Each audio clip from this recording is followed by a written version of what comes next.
नमस्कार। उनकी कलम मेरी आवाज में आप सभी का स्वागत है। आइए सुनते हैं कहानी मैं ही आई हूँ बाबा, जिसे लिखा है निर्देश निधि जी ने। माँ बहुत बूढ़ी हो गई हैं। इस बार उसने मुझे यह कहकर बुलाया है कि मेरी जिंदगी का अब कोई भरोसा नहीं। आके मिल जा। मैं अपनी पुलिस अफसरी की नौकरी से तो खैर फारिग हो गई, पर डॉक्टर साहब यानी अपने पति के साथ मिलकर बुजुर्गों की देखभाल के लिए एक संस्था चलाने में काफ़ी व्यस्त हूँ। आखिर माँ मेरी सबसे प्यारी बुजुर्ग हैं, सो उसके बुलावे पर सारी व्यस्तता बता बताकर उससे मिलने चली आई हूँ। वो और मैं नीम की छांव तले बान की खोटी खाट पर लेटे हैं। पसीने में प्राकृतिक हवा के झोंके देह को कितना सुख देते हैं। शब्दों में कह पाने की मेरी सामर्थ्य तो कतई नहीं है।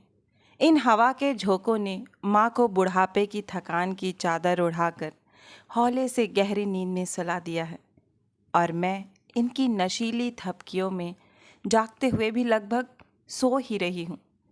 मेरे इकलौते भाई बबलू की दो बेटियों सहित गांव की कई लड़कियां अपनी अपनी स्कूटियों पर आज़ाद पंछियों की तरह चहचहाती हंसती खिलखिलाती हुई कस्बे में स्थित अपने कॉलेज से लौटी हैं।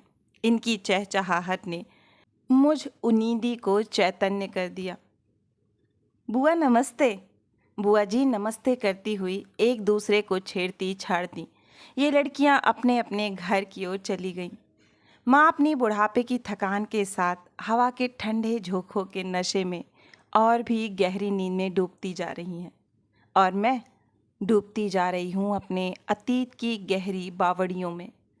नीचे तली तक सोच रही हूँ कि इन लड़कियों की इस तरह स्कूटियों पर सवार होकर चहचहाने की आज़ादी के नेपथ्य में मेरा भी बहुत बड़ा योगदान रहा होगा। बिगड़ैल कही जाने वाली चुन्नी यानी मुझसे गांव परेशान था, या मैं गांव से, यह मतभेद का विषय है। मैं ईमानदारी से सही सही सब कुछ बताने जा रही हूँ, और फैसला छोड़ती हूँ आपके हाथ। अतीत की बावड़ी में सबसे पहले मेरी आंखों में दादी आ खड़ी हुई हैं। दादी यूं तो हम सारी बहनों को खूब लाड़ प्यार करती, पर जब उसकी सहेलियां हमारे घर में 5 लड़कियां और एक लड़का होने को उल्टा लिंगानुपात बताती, तो उसके चेहरे पर उदासी और चिंता की लकीरें साफ साफ दिखाई देने लगती, और वह 2-4 घंटे या उस पूरे दिन हम बहनों से बात ना करती। मैं चुटकी लेती। क्यों दादी, आज फिर सहेलियों से मंतर लेके आई है क्या, जो मुंह फुलाओ घूम रही, जरा बात ना कर रही आज तो। हे दादी, आज कौन सी कू हाथ लग गई थी तू, सरोज चच्ची को या परधन्नी ताई को, बता तो सही। मेरे इस प्रश्न से सहेलियों द्वारा भड़काया जाना नेपथ्य में चला जाता, और उसके होठों पर बरबस ही एक निश्छल मुस्कान तैर जाती, जिसे वह मुझसे छिपाने का पुरजोर प्रयास करती। यानी जो दादियाँ पोती के पैदा होते ही उसे चाकी के पाटों तले दबाकर कह देती थीं कि जा जाके सोए ना, सुंदर सा भैया भेजिए। उन दादियों की अपेक्षा हमारी दादी कुछ तो अपने मन को साध पाई थी, पर इतना भी नहीं कि दूसरी औरतें उसे भड़काएं और वह आत्मविश्वास के साथ कह सके कि क्यों मेरी पोतियां किसके पोते से कमतर दिखती हैं, या क्या फ़र्क पड़े है लड़के और लड़कियों में। हाँ, कभी कभार यह ज़रूर कह आती, अरे हाँ मेरी 5-5 पोती हैं तो क्या, थारे घर तो मांगती खाती ना फिर रही, उनके हिस्से का भतेरा दे रहा राम जी हमें। मैं पूरे गांव में मुंहफट होने के लिए कुख्यात थी। कभी कभी गांव की औरतों को मैं खुद ही करारा जवाब थमा कर आ जाती। एक बार दादी के मना करते करते प्रधानी ताई तक को कहकर आ गई थी कि 5-5 हैं तो क्या होया, तुम्हारे घर कुछ मांगने आ रहे हैं हम। आई बड़ी, थारे टुन्नू मुन्नू और इस रहटमल रमेश जैसे लौंडे से तो हम सारी बहनें अच्छी हैं। प्रधानी ताई उस दिन सीधी चली आई थी मेरे माँ को लताड़ने, क्योंकि उनके अनुसार मेरी बेवकूफ़ माँ ने एक तो 5-5 लड़कियां पैदा की, ऊपर से मुझे लड़कियों की तरह रहना नहीं सिखाया था। आकर बोली थी, चुन्नी नाम की ये बिगड़ैल पतुरिया क्या गुल खिलाएगी, बस देखती ही जाओ। इस पे न किसी की रोक है न टोक, एक दिन नाम रोशन करेगी, थारे साथ साथ पूरे गांव का भी। माँ ने उस दिन मुझे बहुत डांटा था।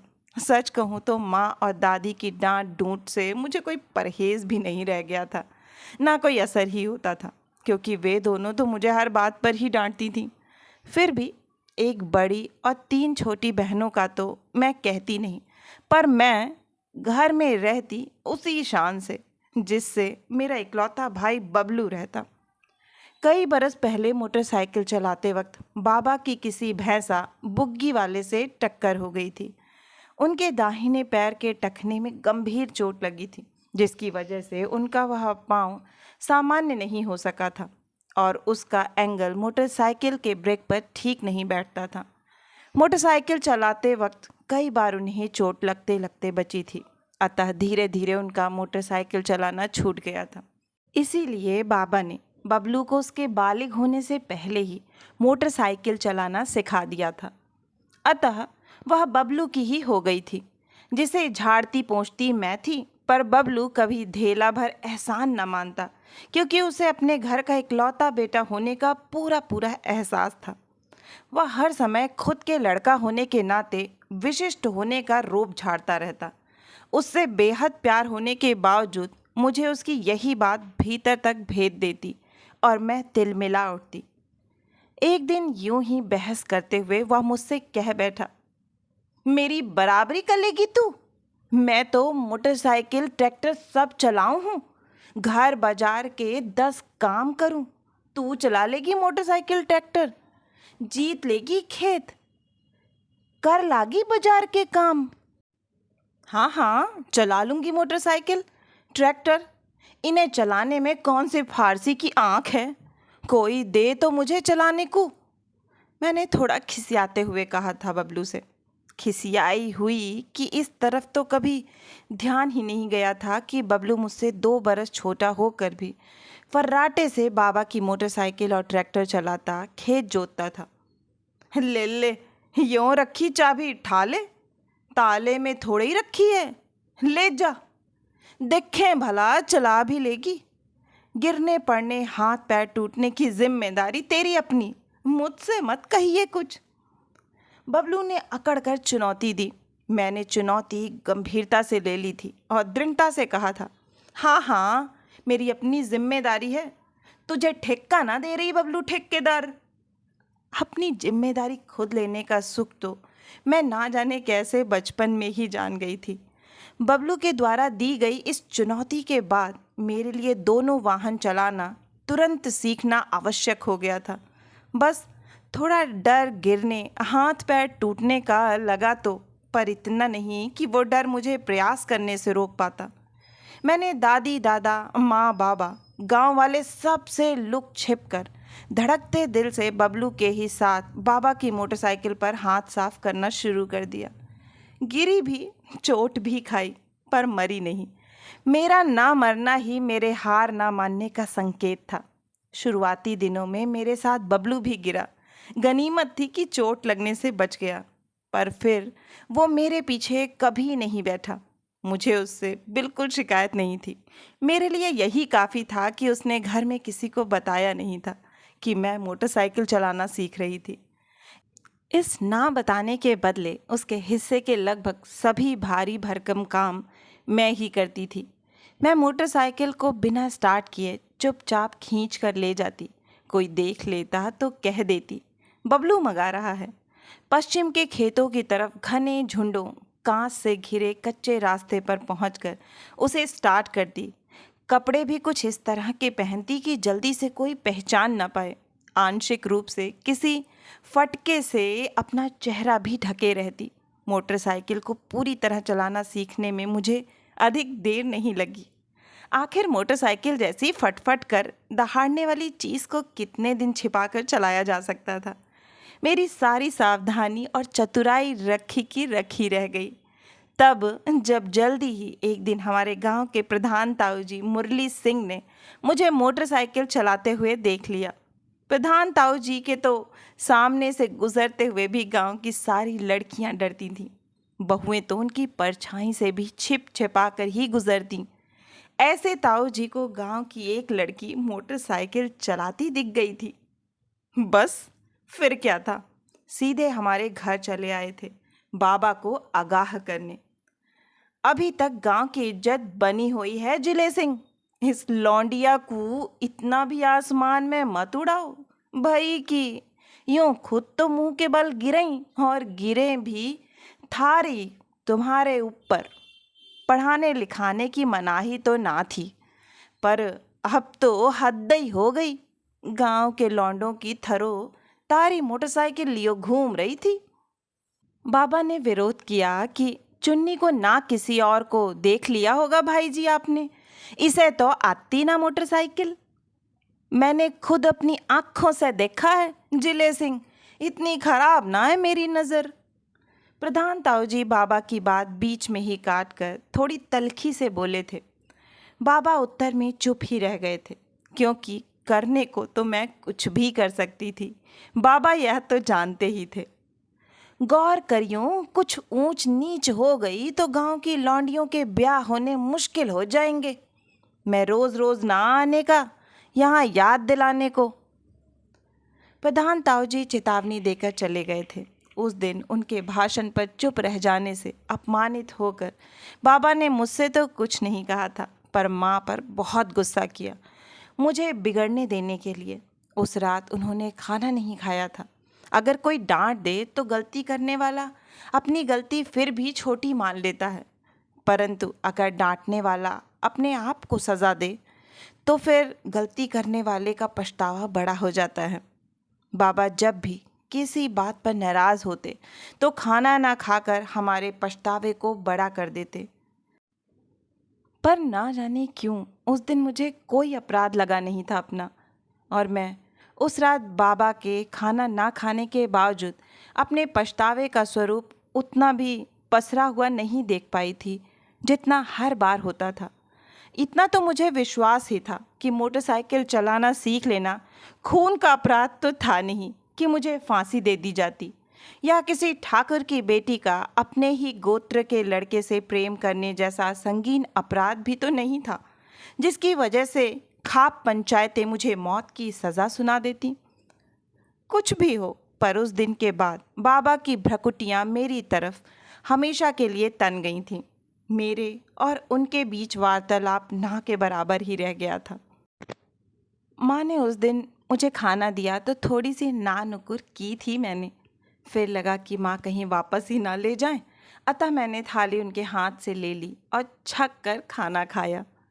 देख कैसी खा रही है गप्पड़ गप्पड़, जरा सा पछतावा ना है मन में। पछतावा तो क्या, चेहरे पे जरा सी सिकन तक ना है। बाबा ने रोटी ना खाई यूँ पता है तो भी, जीजी ने फप्ती कसी। जी मुझे ना पता था कि बाबा ने रोटी ना खाई, नहीं मैं एक टुकड़ा भी ना खाती। मैंने पूरी मासूमियत के साथ अनभिज्ञता प्रकट की, जिस पर मुझे खुद ही हंसी आ गई। तो मैंने मुंह छिपा लिया। इस पर जीजी खींच कर बोली, जितनी रोटी बची है उतनी छोड़ दे, खा मेरे सिर की कसम कि तुझे पता ना है कि बाबा ने रोटी ना खाई। हंसी दबाते दबाते मैंने ना में गर्दन हिलाई। तेरे झुट्ठों पे एक दिन आसमान गिर पड़ेगा चुन्नी, गिरेगा भी तो तेरे ही ऊपर। यूँ भी देख लिए, कौन जाने जिज्जी मुझे ये चेतावनी दे रही थी या बद्दुआ। तेरे सिर की कसम जिज्जी, ना पता। जिज्जी को क्या पता कि कसम की जगह खसम बोलकर मैंने झूठी कसम खा लेने पर उन्हें मर जाने से बचा लिया था। मेरे द्वारा जबरन छीन ली गई आज़ादी से ईर्ष्या कुंठा ज़रूर रही होगी जिज्जी में, तभी तो माँ से बात बात पर मुझे प्रताड़ित करवा कर संतुष्टि पाती। जैसे माँ देखो यो चुन्नी बिस्तर पे कमर के बल सीधी सो रही। माँ इसी बात पर मुझ पर गुस्सियाने लगती। चुन्नी, करवट लेके सो, कमर मोटी हो जाएगी, कुछ तो लौंडियों सी रह जा। अरे माँ, तू जिज्जी समेत अपनी चारों लौंडियों की करवा ले कमर पतली, उन्हें ही बना ले कामिनी। मुझे तो तू बखस ही दे। मुझे ना चाहिए पतली कमर। और हाँ, मैं दूसरी लौंडियों की तरह क्यों रहूं? दूसरी लौंडिये मेरी तरह क्यों ना रह मैं भाई? जब 5वीं कक्षा के बाद मेरा भी स्कूल जाना बंद किया जाने लगा, तो एक दिन मैंने अपने मुंहफट होने का फ़ायदा उठाकर दादाजी से कहा कि वैसे तो तुमने स्कूल के लिए अपनी गाढ़ी कमाई की 5 बीघे ज़मीन दान में दे दी, और अपनी पोती को उसमें पढ़न कोई ना देते, तो बनाया ही क्यों था स्कूल? 5 बीघे का पैदा गेहूं आधे बरस तक सारे खानदान का पेट ना भरता भला? चुप रह मुंह फट्टो, समझ रहा हूं किसके जुमले उछाल रही है तू मेरे ऊपर। दादाजी ऐसा बोलकर दालान की तरफ चले गए। दादी जब भी दादाजी पर भड़कती, उन्हें यही ताना मारती कि 5 बीघे जमीन फालतू में दान कर दई, जब अपने ही बालकन ना पढ़ने थे इस कुच्चा लगे स्कूल में। मेरे बालक की जमीन और कम कर दई नासपिट्टे ने। जब बूढ़ी दादी दादाजी को इतना कसा हुआ ताना मार सकती थी, तो मैं नई उम्र की लड़की मोटरसाइकिल चलाना क्यों नहीं सीख सकती थी जी? तर्क तो चाक चौबंद था। जिज्जी को तो 5वीं कक्षा के बाद घर ही बैठा लिया गया था, पर मेरे लिए बाबा ना जाने कैसे इतने उदार हो गए थे कि मुझे आगे भी स्कूल जाने दिया गया। हालांकि मेरे नाम बहुत शिकायतें थीं कि फलां के बाग से आम तोड़ लाई, या फलां के खेत से गन्ने चुरा लाई, कि फलां के खेत से चने के साग का सफाया कर दिया, या फलां के कपास के डोडे तोड़ तोड़ छितरा कर हथेली पर रखकर यूं ही फूंक मार मार कर रुई हवा में उड़ा दी। फलां के बच्चे को इतना खिजाया कि वो रोता रोता ही चुप न हुआ, या किसी से चिढ़ गई तो उसकी बुग्गी के टायरों की हवा निकाल दी, या किसी के सारे डंगर ही खूंटे से खोल दिए। क्या पता मुझे ये सब शैतानियाँ क्यों सूझती थीं, जो कि अक्सर बाबा के एक टाइम खाना ना खाने का कारण बनती। मैं अपने मन में यही सोचकर संतोष कर लेती। क्या होया जो बाबा एक टाइम की रोटी ना खाने के, कल तो खा ही लेंगे ना, एक आध टाइम उपवास भी ठीक ही रहवे। पर इस विचार को मैंने शब्दों में ढालने का खतरा कभी मोल नहीं लिया। मैं पढ़ती जी लगाकर, और फालतू के वो काम जिन्हें सिर्फ मुझे इसलिए नहीं करना था कि मैं लड़की थी, उन्हें करती और भी ज़्यादा जी लगाकर। जाहिर है मैं रोज़ किसी न किसी बात पर घर के किसी न किसी सदस्य से डांट खाती, पर मैं ठहरी चिकने घड़े की भी दाहिनी। बूंद भर पानी भी ना टिक सके तो बातों के घाव तो मुझ पर क्या ही टिकते। मेरे इस चिकनेपन पर जी जी मेरे लिए यह कहावत लगभग रोज ही बोलती, जिसके उतर गई लोई उसका क्या करेगा कोई। मेरी डांट पड़ने के बाद जिस दिन वो ये कहावत नहीं बोलती, तो मैं खुद ही उसके बिल्कुल पास जाकर उसके कान में ज्ञान से भरी यह कहावत दोहरा देती, जिस पर वह आग बबूला हो उठती और एक ब्रांड न्यू डांट मुझे पढ़वाने की जुगत भिड़ाती। बाबा को कोई गुस्सा किए 4-5 दिन बीत गए थे। रात को खाने के बाद हम 6 बहन भाई आपस में हंसी मजाक कर रहे थे। मैं खूब जोर जोर से हंस रही थी। बाबा बैठक से उठकर भीतर आए और आकर मुझ पर क्रोधित हुए। चुन्नी, सारे गांव में आवाज जा रही है तेरे हंसने की, क्या कहेंगे लोग? बेसऊर, जो हंसना ही है तो जरा धीरे हंस ले। लौंडिये तो ये दूसरी भी हैं ही, इनमें से तो किसी के हंसने की आवाज बैठक तक भी ना जा रही। तू ही अनोखी है बस। मुझे डांट कर बाबा चले गए। बाबा के जाते ही मैंने छोटी बहन बबीता की तरफ मुंह किया। और अपने सीने पर हाथ मारकर बोली, यो मेरा घर है, मैं कब हंसूं कब ना, कितनी जोर से हंसूं कितनी धीरे, मैं खुद तय करूंगी। क्यों बबीता? और जोर का ठहाका लगाया। बाबा लौट कर आए। इस बार मेरी खाट के पायताने आकर खड़े रहे और मेरे ढीठ पने पर ना जाने क्या सोचकर बिना कुछ कहे ही लौट गए। एक मज़े की बात यह हुई कि गांव वाले अपनी लड़कियों को मुझसे इस तरह दूर रखते जैसे मैं कोई आवारा लड़का थी और उन्हें अपने साथ भगाकर भी ले जा सकती थी। गांव वाले तो क्या, मेरी अपनी माँ मेरी छोटी बहनों बबीता, निम्मो और रिंकी को मुझसे अलग रखने लग गई थीं। सरोज चच्ची की आशा ही थी जो मेरी कक्षा में पढ़ती थी और कभी कभी मेरे साथ आने का साहस करती थी। पर जब से मैंने मोटरसाइकिल चलाना सीखा, उसका भी मेरे साथ आना बंद करा दिया गया। सरोज चाची यानी उसकी माँ ने बोल दिया, देख चुन्नी, आशा की तरफ तो तू देखिए ही मत। उसके बाबा तेरे बाबा की तरह ना है जो अपनी लौंडिया को आवारागर्दी करने को छुट्टा छोड़ दें।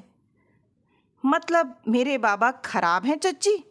और मैं आवारा कैसे हो गई, ज़रा बताओ तो, मैंने अपने अंदाज में पूछा था। चुन्नी जा बस, मैं तेरे जैसी मुंहफट के मुंह ना लगना चाहती।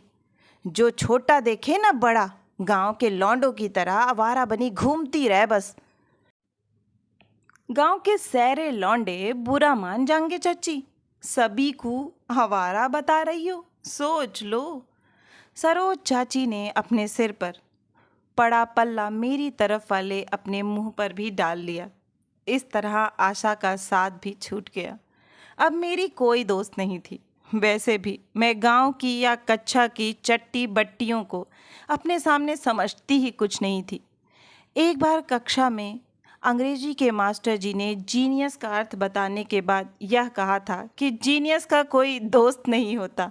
बस मैंने यही बात गांठ बांध ली थी। मज़ा तो तब आया जब मैं अच्छे नंबरों से पास हुई और आशा गच्चा खा गई, मतलब फेल हो गई। उसे प्रेम जो हो गया था एक गधे टाइप लड़के से। घर में जब उसके फेल होने का कारण पता चला तो स्कूल जाना बंद करा दिया गया। मैं अपने पास होने के लड्डू जानबूझकर चाची के घर खुद देकर आई। मुझे देखकर चाची का खून खौल गया, या खिसिया गई, या दोनों ही। ठीक ठीक पता ना चला। मैंने चाची से कह भी दिया, चाची आशा को किसी लड़के से प्रेम ही तो हो गया था, ऐसा कोई पाप तो कर ना दिया था इसने। तुमने तो इस बेचारी की पढ़ाई छुड़ा दी, लो बताओ। आशा मुझे देखकर कोठे में घुस गई। मैं लड्डू देकर आशा के घर से चली तो मेरी तहेरी भाभी ने अपनी दुआरी में मनिहार बैठा रखा था। मुझसे बोली, चुन्नी आओ चूड़ी पहन लो। चूड़ी? मैं क्यों पहन लूं चूड़ी? तुम सज लो इन्हें पहर पहर। बेड़ी हथकड़ी तो तुम खुद पहरो हो अपने शौक से। फिर कहो हाय रे, हमें तो दस्सी बना लिया हमारे आदमियों ने। है कोई लाज तुम्हारा? मैंने भाभी से चुटकी ली। कुछ भी पहर लो, कुछ भी कर लो, रहोगी तो लौंडिया ही, लौंडा तो बनने से रही। भाभी तभी तभी पहनी मीने वाली लाल सुर्ख फिरोजाबादी चूड़ियों से भरी अपनी गोल कलाई नचा कर बोली और खी खी कर हंसी। सारी भाभियाँ मुझसे ऐसे ही हंसी ठट्ठा करती जैसे वे अपने देवरों से करती। हाँ, तो मुझे बनना भी ना है लौंडा, रहना तो मैं लौंडिया ही चाहूँ, पर तुम जैसी तो ना कम से कम। कहकर मैं चलने लगी तो वहाँ पहले से खड़ी मेरी छोटी बहन निम्मो पूछने लगी, जी मैं पहन लूँ चूड़ी? कुछ ढंग का काम मत सोचिए, बस चुड़ले पैर के सजले, घर चल सिद्धि।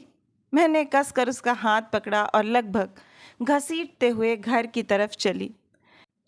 निम्मो, ये तुम्हें भी ना छोड़ने की किसी करत की, इनसे अलग रहे करो। भाभी ने निम्मो को संबोधित करते हुए मुझ पर तंज कसा, जिसका मैंने कोई जवाब नहीं दिया। मैं निम्मो को डांटती फटकारती लेकर घर पहुंची। तो देखा सरोज चच्ची हमारे घर पहुंचकर मेरी तथाकथित बदतमीजी पर माँ से झगड़ रही थी। वे माँ से खूब लड़ी और मेरे पास होने के लड्डू हमारे आंगन में ही पटक गईं। फिर मेरे साथ क्या हुआ बार बार क्या बताऊं, खुद समझ जाओ बस। उस दिन जीजी की लाख मिन्नतों के बाद भी माँ ने बाबा की तरह खाना नहीं खाया और बोली, इस चुन्नी को ही दिया, यो ही खा लेगी सबके हिस्से का। वैसे भी जीने लायक तो हमें यो छोड़ने की ना है, खा के ही क्या करेंगे। खैर ये बात भी अगले दिन आई गई हो गई। मैंने सबकी अनुपस्थिति में ट्रैक्टर को घेर में ही कभी कभी आगे पीछे करना तो सीख ही लिया था। फिर बबलू के पीछे पीछे चली जाती खेतों तक और उससे मांग कर थोड़ा थोड़ा चलाना भी सीख लिया। इतना तो हो ही गया था कि छोटे मोटे खेत ठीक से जोतने लगी। बबलू किसी को इस शर्त पर कुछ नहीं बताता था कि मैं उसके हिस्से का भारी भरकम काम कर दिया करूं। उस दिन भी खेत जोता था। अगर देखें तो ये काम भी बबलू के हिस्से का ही तो था। जब बाबा ने बहुत बहुत बहुत अधिक गुस्सा किया था, बोले थे कि यो चुन्नी मुझे धोरे नेड़े आसपास में मुंह दिखाने लायक ना छोड़ने की, या तो इसे समझा लो या मैं संखिया जहर खाए लूँ हूँ। आज प्रधान जी की बैठक पे जो मेरी खिल्ली उड़ी है ना, उसके बाद घर आने से बेहतर था कि मैं कहीं जोहड़े बावड़ी में डूब के मर जाता। उस दिन बाबा का भयानक गुस्सा देखकर एक बार को मेरा आत्मविश्वास डोलने लगा था। मुझे लगा कि शायद मैं ही गलत राह पकड़ रही थी, पर उस दिन दादी और माँ ने अप्रत्याशित रूप से मेरा साथ दिया। अरे ऐसा क्या हो गया भैया जो इतना गरज रहा है, ऐसा क्या कर दिया आखिर इसने? दादी ने थोड़ी दृढ़ता से बोला था। माँ, इनने ट्रैक्टर चलाना भी सीख लिया, तुझे क्या पता खेत जोत के आई है। सब मुझ पे लानत धर रहे हैं कि अब लौंडियों की कमाई खावेगा जिले सिंह। हाँ तो क्या बात है, लौंडिये भी मारी हैं, खाएंगे हम तो इनकी कमाई। तेरी मदद ही करी है, कोई बदनामी तो करा नहीं दी है इसने तेरी। और गांव वालों को जान दे चूल्हे में, इन्हें खुश रहने का ठेका ना ले रखा हमने। दादी तेज आवाज में बोली। मैं दादी को आंखें फाड़ कर देखती ही रह गई। हर बखत जो देखो चुन्नी के पीछे पड़ा रहे। मैं हैरत में रह गई थी कि माँ ने मेरा पक्ष लेने का प्रयास किया। अपनी माँ को तो बोलने दिया था, पर मेरी माँ के बोलने पर आपे से बाहर हो गए थे बाबा। खूब जोरों से चीखे थे। बेवकूफ़ औरत, तू सारा दिन घर में पड़ी पड़ी करे क्या है, जो इन लौंडियों को भी ना संभाल सकती। खैर माँ को घर में सिर्फ पड़ी रहने की फुर्सत तो हारी बीमारी में भी मुश्किल से ही मिली होगी कभी। पर इस वक्त बाबा को यह बताना, तौबा तौबा। उस दिन मुझे लगा कि मेरे बाबा के भीतर के पुरुष का आत्मसम्मान कितना कमज़ोर था, जो मेरे मदद करने मात्र से भुरभुरे कांच सा बिखरा जा रहा था। उस दिन बाबा ने फिर खाना नहीं खाया था, पर मुझे उस दिन माँ के द्वारा बोले गए एक ही वाक्य ने समझा दिया था कि वह किस कदर मेरे पक्ष में खड़ी थी। अगली सुबह बहुत डरी सहमी थी हमारी। मैं कुट्टी कटवाते वक्त दादी से बोली थी, यार दादी, कुट्टी मैं काट सकूं, नाज की भारी भारी बोरी मैं ठा सकूं, खेत से न्यार में ला सकूं, बिटौडे में रखवा सकूं, और भी आदमियों जैसे 1000 काम मैं कर सकूं।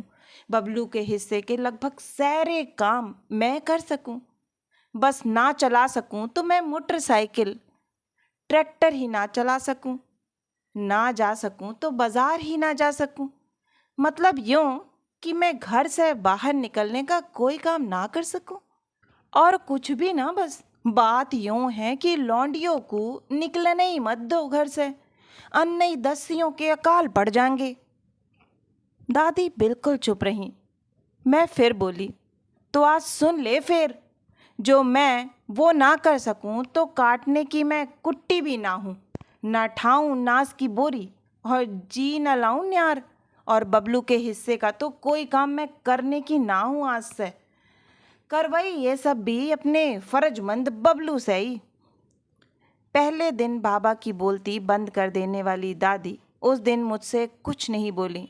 बबलू के हिस्से का काम ना करने वाली बात पर दादी थोड़ी डर गई, क्योंकि अगर लड़की शारीरिक और मानसिक रूप से अशक्त प्राणी का नाम होता है तो हमारे घर में बबलू ही सबसे अधिक मात्रा में लड़की था। खैर, बात टल गई थी किसी तरह और फिर से सब सामान्य हो गया। एक बात और बताऊं, मुझे गांव, पड़ोस या स्कूल का कोई लड़का कभी पसंद ही ना आया। मुझे तो पसंद था हीरो धर्मेंद्र।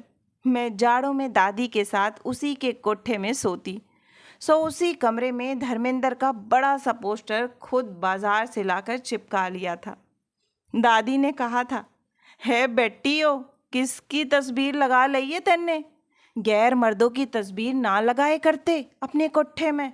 हटा दे इस उत्ते को।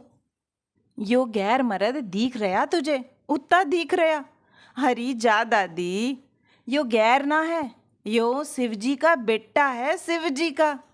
सुबह शाम उसके साथ इसके भी हाथ जोड़कर दादी। मैंने शिवजी की पक्की पुजारन अपनी दादी के बाएं कंधे पर लगभग झूलते हुए कहा, हरी रह जा चुन्नी रह जा, कल की लौंडिया हमें चला रही है बताओ? यो शिवजी का लौंडा बतावे। गणेश जी कातके जी हैं उनके तो। गणेश जी कातके जी को लेक के बैठी है और बालक ना हुए होने के शिवजी के। सारे देखे तेने? मेरी इस अनर्गल बकवास पर और क्या बोलती बेचारी दादी चुप ही हो गई और धर्मेंद्र जी अपनी किलर मुस्कान और तगड़ी भुजाओं के साथ कमरे में आबाद रहे। घर वालों, गांव वालों, किसी की डांट फटकार का मुझ पर कभी कोई खास असर हुआ नहीं था, परंतु एक घटना ऐसी हुई कि मेरे मेरुदंड की कपकपी छूट गई। उस दिन बहुत ही गर्मी थी। सारा गांव सूरज के द्वारा उड़ेली गई पकी आग को अपने घरों में बैठकर या पेड़ों की छांव में लेटकर कच्ची कर रहा था। मैं अपना मोटरसाइकिल चलाने का आत्मविश्वास पक्का कर रही थी। मैं हमेशा की तरह मोटरसाइकिल खींचकर पछा वाले खेतों की तरफ झुंडों से घिरे कच्चे रास्ते पर ले गई। गर्मी के मारे दूर दूर तक जंगल में कोई मालिक तो क्या, कोई नौकर या मजदूर तक दिखाई न दे रहा था। अभी स्टार्ट ही की थी मोटरसाइकिल कि दो काले भुसांड लफंगे लड़के ना जाने कहाँ से मेरे रास्ते में आ खड़े हुए। उनमें से एक बोला, अकेली अकेली कहाँ घूम रही है जाने मन? चल तुझे हम सैर करा के लाएंगे। एक लब्बी हो जा, गाड़ी चलान दे हमें, यो तेरा काम ना है। मेरा क्या काम है ये लफंगा मुझे बताएगा। यह सुनकर बहुत गुस्सा आया, पर वो दो थे। दो से निपट लेने का दुस्साहस मैंने नहीं किया। समंदर की उद्दंड लहरों सा डर मेरे पेट में हिलोरे मारने लगा, पर मैंने उसे जबरन दबाते हुए उनमें से एक से कहा, तू बतावेगा मुझे क्या काम मेरा है क्या ना? चल हट जा सामने से, वरना चढ़ा दूंगी मोटरसाइकिल तेरे ऊपर। मेरे ऐसा बोलने पर दूसरे ने ऊपर चढ़ने को लेकर बहुत ही गंदी फप्ती कसने के साथ ही मेरे सीने पर जोर से हाथ मारा। अब डग पर गुस्सा हावी हो गया था, पर करती क्या, इसके सिवा कि मैंने रेस दी और क्लच छोड़ दिया। मोटरसाइकिल एक झटके के साथ चली और उस मारने वाले से टकराई, पर मोटरसाइकिल सहित मैंने खुद को इतना तो साध ही लिया था कि दोनों को गिरने से बचा लिया।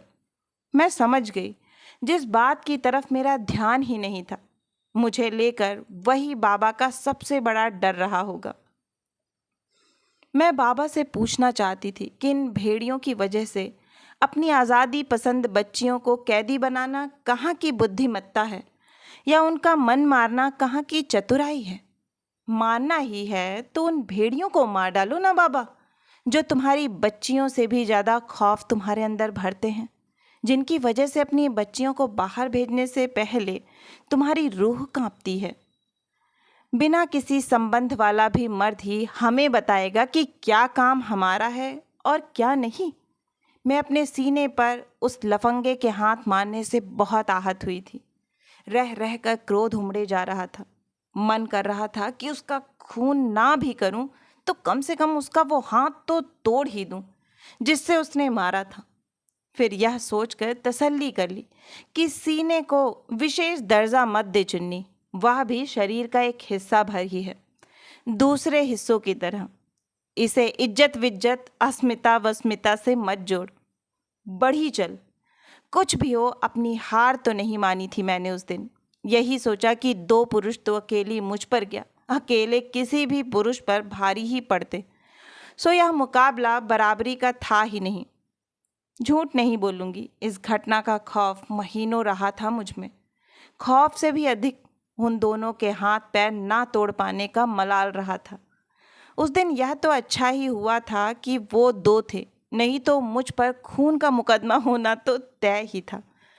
खुदा न खास्ता उनमें से अगर कोई एक होता तो मेरे गुस्से से बचकर नहीं ही जा सकता था। कुछ दिन तक मैंने सुनसान दोपहरियों से बचना शुरू कर दिया था।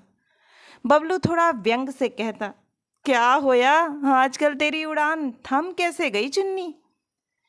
मेरी मर्जी, उड़ूं या थमूं, तू क्या ले, मैं कहकर टाल देती। कुछ इसलिए भी यह घटना मुझ में देर तक रही क्योंकि इसके विषय में घर में किसी को भी बता नहीं सकी थी। मैं जानती थी ना कि बताने पर मुझे ही घर में कैद कर दिया जाता, उन लफंगों को कोई ना खोजता। फिर यह सोचा कि जो घटना जब घटनी होती है वह घटती ही है। डरना छोड़कर अपनी राह पकड़ चुन्नी। मैं हर परिस्थिति से मरने मारने के लिए तैयार हूँ। पूर्णतः निडर होकर उभरी। संभवतः उस निडरता का ही सिला मिला कि फिर कभी ऐसी कोई घटना मेरे साथ तो नहीं हुई। जब से बाबा को चोट लगी थी तब से वे पैदल भी सामान्य रफ्तार से नहीं चल पाते थे। कई बार कोई भी साधन ना मिलने पर बेचारे बाबा को शहर जाने के लिए घर से 4 कोस दूर पैदल ही जाकर ट्रेन पकड़नी पड़ती। बाबा की जान को 100 मुसीबतें थीं, यह मुझसे बेहतर कोई नहीं जानता था पूरे घर में। अब उनकी जान को 101वीं मुसीबत जीजी के ब्याह के लिए लड़का देखना भी शामिल हो गई थी। दादाजी कहीं न जाते क्योंकि हमारी तो कोई बुआ न थी, सो उन्हें कभी किसी के द्वार जाना नहीं पड़ा था। बाबा गांव-गांव टक्कर खाते फिरते, कहीं लड़का बड़ा ज़्यादा, कहीं छोटा ज़्यादा, कहीं दहेज की मांग ज़्यादा, कहीं पढ़ा लिखा कम और कहीं खेती बाड़ी ही कम, कहीं सब अच्छा तो लड़का देखने भालने में निबल। ऐसी ही कोई एक टक्कर खाकर उस दिन शाम को 5 वाली ट्रेन से लौटना था बाबा को, जो अक्सर अपने समय से काफ़ी देरी से पहुंचती। अतः स्टेशन से गांव आने वाली जो इक्का दुक्का सवारियां होती वो भी जा चुकी होती और बाबा को 4 कोस की पदयात्रा करनी पड़ जाती। इस बार मैंने बाबा को यह कष्ट ना करने देने का फैसला किया क्योंकि जब बाबा गए थे तब बबलू को बुखार था, तो बड़े मरे मन से बोल कर गए कि इसका बुखार उतर जाए तो भेज देना स्टेशन शाम तक।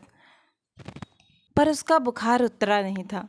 वैसे भी उसे माँ ने अपने लाड प्यार से इतना नाजुक बना दिया था कि एक दिन आया बुखार उसे हफ्ते भर की कमज़ोरी दे जाता। उसे इतना लाड प्यार करने पर मैं माँ से शिकायत करती कि माँ, तुम मुझे तो ना करती इसकी बराबरी का प्यार। तो माँ ने एक दिन कह दिया था कि तू बबलू कैसे हो जागी, बबलू जैसे काम तो कर। जिस पर मैंने तुनक कर उत्तर दिया था, बबलू जैसे काम क्यों करूँगी मैं तो करूँगी अपने जैसे काम, तेरे बबलू से अच्छे काम। यही बात याद कर मैं स्टेशन पहुँच गई थी, मोटरसाइकिल लेकर बाबा को लेने। बाबा डांटेंगे तो ज़रूर, यहाँ स्टेशन पर शायद ना भी डांटें। यही उथल पुथल मची थी मन में। ट्रेन 1.5 घंटा लेट पहुँची। जाड़ों के दिन थे, खासी रात ही हो गई थी। आखिरी डिब्बे से बाबा उतरे, अपने सीधे पांव को साधते हुए। उन्हें देखकर एक बार तो डर की लहर शरीर में दौड़ गई, पर रोज़ रोज़ डांट खाकर आखिर डर की लहरें भी कितना ही डरा पाती मुझे। डर के अतिरिक्त खुद को थोड़ा तो गौरवान्वित भी अनुभव कर रही थी कि मैं बेटी होकर भी बाबा को स्टेशन से घर लेने जाने आई थी, तब जबकि मुझे सब पीछे ही पीछे खींचते रहे थे। खैर, बाबा थोड़ा आगे आए तो मैं रेलवे स्टेशन के वरांडे की मेहराब को सहारा देते मोटे से गेरुआ खंभे के पीछे से निकली। थोड़ी डरती, थोड़ी झिझकती और बिना कुछ बोले, बिना उनसे आंख मिलाए उनके हाथ से थैला लेने को हाथ बढ़ाया। बाबा बिजली की मध्यम रोशनी में मुझे देखते ही चौंके। थैला वाला हाथ पीछे करते हुए माथे पर बल लाकर गुस्से भरी तीखी आवाज में बोले, तू यहाँ क्या कर रही है? मैं वहाँ क्या कर रही थी यह तो वे जान ही गए होंगे। उत्तर देना ज़रूरी नहीं था, अतः उनके प्रश्न पर ध्यान दिए बिना उनका थैला उनके हाथ से ले लिया। इस बार बाबा ने विरोध नहीं किया और कड़क कर बोले, और कौन है तेरे साथ? मैं ही आई हूँ बाबा, मैंने धीरे से बोला और थैला लेकर आगे चल दी। बाबा पीछे रह गए। जब तक बाबा पहुँचे मैंने मोटरसाइकिल स्टार्ट कर ली थी। अब उनके पास मेरे पीछे बैठने के सिवा कोई चारा नहीं था। किस्मत खराब कि गांव में घुसते ही प्रधान ताऊजी मिल गए। ओहो, इतनी शीत भरी रात में ये यहाँ क्या कर रहे हैं भला? मैंने रेस थोड़ी बढ़ा दी। बाबा ने भी उधर ना के बराबर ही देखा। खैर, हम घर आ गए थे। बाबा खुद के पुरुष होकर भी बेटी की मदद लेकर घर पहुंचने पर अपमानित महसूस कर रहे थे या मुझ पर गर्व कर रहे थे। मैं उनकी तरफ बार बार देखकर भी ताड़ नहीं पाई थी। इस बार प्रधान ताऊजी ने बाबा को खूब भली बुरी कही और मेरी वजह से बाबा को फिर से चुप रह जाना पड़ा। पर इस बार उन्होंने मुझे बहुत अधिक डांटा नहीं और खाना भी खाया। मेरे लिए यह काफ़ी से बहुत ज़्यादा था। मुझ बिल्ली के भाग में छीका तब टूटा जब एक दिन मैं बबलू की मोटरसाइकिल पर सवार धुक धुक धुक करती, अपने में मगन कुछ गुनगुनाती हुई शान से चली जा रही थी। सूरज पूरी तरह छिपा तो नहीं था, पर ठीक से पूरा पूरा दिख भी नहीं रहा था। उस दिन गर्मी बहुत थी। हवा के नाम पर कोई एक पत्ता हल्के से भी तो नहीं हिल रहा था। अपने ट्यूबवेल वाले मोड़ पर पहुंची तो देखा सामने उम्र के 6वें दशक को कभी के पार कर चुके लंबी तगड़ी कद काठी वाले प्रधान ताऊजी झुंडों से घिरी पुलिया पर बैठे पसीने पसीने हुए जोर जोर से खांस रहे थे और खांसते हुए बुरी तरह हाँफ रहे थे। मेरे अनुमान के अनुसार ताऊजी में कुछ खास दम लगा नहीं मुझे डांटने का। अतः मैंने उनके पास तक पहुंचकर मोटरसाइकिल गांव की तरफ घुमाकर रोक दी और अपना चेहरा उनकी विपरीत दिशा में घुमा दिया। ताऊजी ने अपनी पोटली मेरे हाथ में पकड़ाई और चुपचाप मेरे पीछे बैठ गए। रास्ते भर ताऊजी ने अपनी खांसी रुक जाने पर भी एक शब्द तक ना बोला। मैंने तो बोलने के विषय में सोचा भी नहीं। खैर, मैंने जब उनके दालान पर लाकर उन्हें उतारा तो गांव के कई लोगों के साथ किसी विषय पर चर्चा करने के लिए मेरे बाबा भी वहां बैठे थे। आज तो बहुत गर्मी है भैया, ये बरचो चुन्नी ना आती तो। प्रधान ताऊजी को झेपते हुए से मेरे बाबा और उपस्थित बाकी सब लोगों से नजरें चुराते हुए वाक्य अधूरा छोड़कर अपने प्रधानी मूढ़े पर बैठ गए और मेरे बाबा अपने कंधे चौड़े कर अपनी कमर को ज़रा सीधी कर अपने साधारण मूढ़े पर। आशा है कि यह कहानी आपको बहुत ही पसंद आई होगी। अगर कहानी पसंद आई है तो मुझे प्रोत्साहित करने के लिए एक लाइक करें, अपनों के साथ ज़्यादा से ज़्यादा शेयर करें। नीचे कमेंट बॉक्स में कमेंट करके बताएं कि आपको कहानी कैसी लगी। और अगर आप इस परिवार का हिस्सा बनना चाहते हैं तो इस चैनल को सब्सक्राइब करें और नोटिफिकेशन बेल ज़रूर दबाएं, जिससे आगे आने वाली हर कहानियाँ आपको समय पर मिलती रहें।